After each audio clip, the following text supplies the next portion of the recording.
दोस्तों, स्वागत है आपका टेल ट्विस्ट स्टोरी चैनल में। ये कहानी पहाड़ों में रहने वाली एक आत्मा की है और इस कहानी को सुन के आपको अच्छा लगेगा। तो चलते हैं कहानी की ओर। पहाड़ों का राज। पहाड़ों की खामोशी में दूर एक गांव था जहां पीढ़ियों से शांति से रहा जाता था। लेकिन हर कहानी में एक राज होता है और इस गांव का राज दफना हुआ था पहाड़ों की तहों में। गांव का नाम था शांतवन। वहाँ रहते थे मोहन, ये एक युवा कलाकार जिसकी पहाड़ों के नज़ारों को कैनवास पर उतारने की ख्वाहिश थी। एक शाम सूर्यास्त के रंगों में रंगे पहाड़ों को देखकर मोहन ने अपने दादाजी से पूछा, दादाजी, ये पहाड़ इतने खामोश क्यों रहते हैं? दादाजी ने गहरी सांस ली और कहा, मोहन, इन पहाड़ों में एक राज दफना हुआ है। सालों पहले यहाँ एक भयानक तूफान आया था जिसने गांव को तबाह कर दिया। कहते हैं उस तूफान के साथ आई थी एक डरावनी आत्मा जो अब भी यहीं कहीं भटकती है। मोहन को दादाजी की बातों पर यकीन नहीं हुआ। वो तो सिर्फ पहाड़ों की खूबसूरती देखना चाहता था। अगले दिन वो अपना सामान लेकर निकल पड़ा पहाड़ों की ऊंचाइयों को छूने के लिए। जैसे जैसे मोहन ऊपर चढ़ता गया, हवा ठंडी होती गई और पेड़ पौधे कम होते गए। एक अजीब सा सन्नाटा सा छा गया था चारों तरफ। शाम ढलने लगी थी। मोहन को एक गुफा दिखाई दी।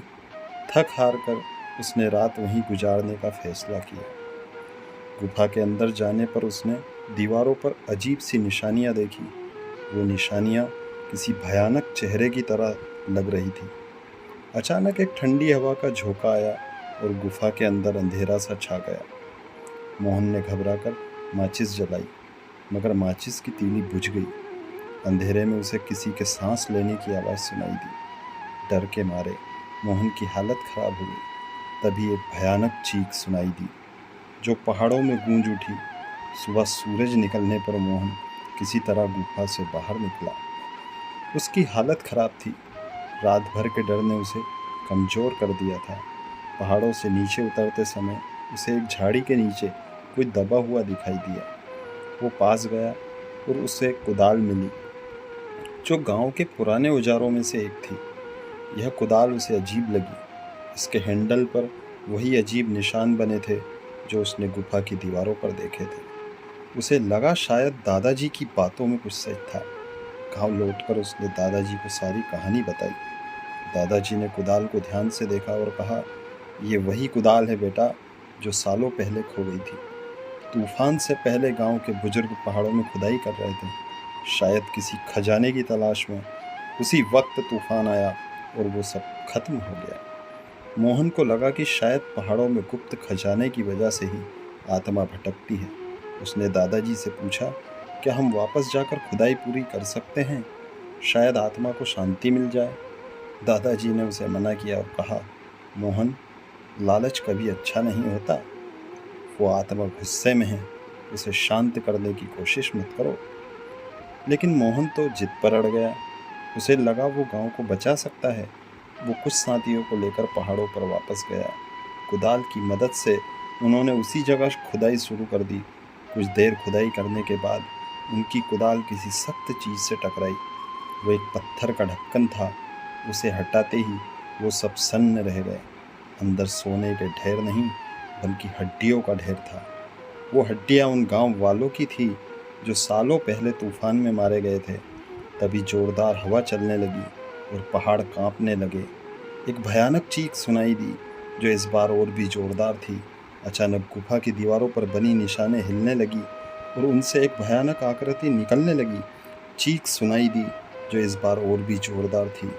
अचानक गुफा की दीवारों पर बनी निशानें हिलने लगे और उनसे एक भयानक आकृति निकलने लगी। धुएरे जैसा काला, डरावनी आंखों वाला वो जीव मानव से ज़्यादा राक्षस जैसा लग रहा था। मोहन और उसके साथी डर के मारे भागने लगे, लेकिन वो राक्षस उनका पीछा कर रहा था। एक एक करके वो राक्षस के चंगुल में फंसते गए। चीखे और चीखे पूरे पहाड़ों में गूंजने लगी। अंत में सिर्फ मोहन बचा। वो एक ऊंची चट्टान पर खड़ा था। राक्षस उसके सामने था। गुस्से से गरज रहा था। मोहन को अपनी गलती का एहसास हुआ। लालच में उसने गांव के लोगों को खतरे में डाल दिया था। उसने दादाजी की बातों को याद किया। तभी उसे गुफा के अंदर मिली कुदाल याद आई। उसने उसे उठाया और राक्षस की तरफ बढ़ा दिया। राक्षस ने उसे हमला करने की कोशिश की, लेकिन मोहन ने कुदाल को सीधे उसके सीने पर दे मारा। एक जोरदार चीख के साथ राक्षस गायब हो गया। पहाड़ों का कंपन भी रुक गया। मोहन वहीं गिर पड़ा, थकावट और डर से बेहाल था। जब सुबह सूरज निकला तो उसने देखा कि उसके कुछ साथी जख्मी हालत में पड़े हैं। राक्षस गायब हो चुका था, लेकिन पहाड़ों पर उस भयानक रात का साया बना हुआ था। मोहन लौटकर गांव आया और दादाजी को सब कुछ बताया। गांव वालों को बड़ा दुख हुआ। उन्होंने अपने मृत साथियों का अंतिम संस्कार किया और दादाजी ने मोहन को गले लगाया और कहा, लोभ कभी किसी का भला नहीं करता बेटा। पहाड़ों के राज कभी खोदने नहीं चाहिए। मोहन ने अपनी गलती मानी और गांव वालों से माफ़ी मांगी। उसने गांव छोड़ने का फैसला किया। पहाड़ों से दूर जाकर कहीं एक नई जिंदगी की शुरुआत करने का सोचा। मोहन की कहानी हमें यह सीख देती है कि लालच अंधा बना देती है।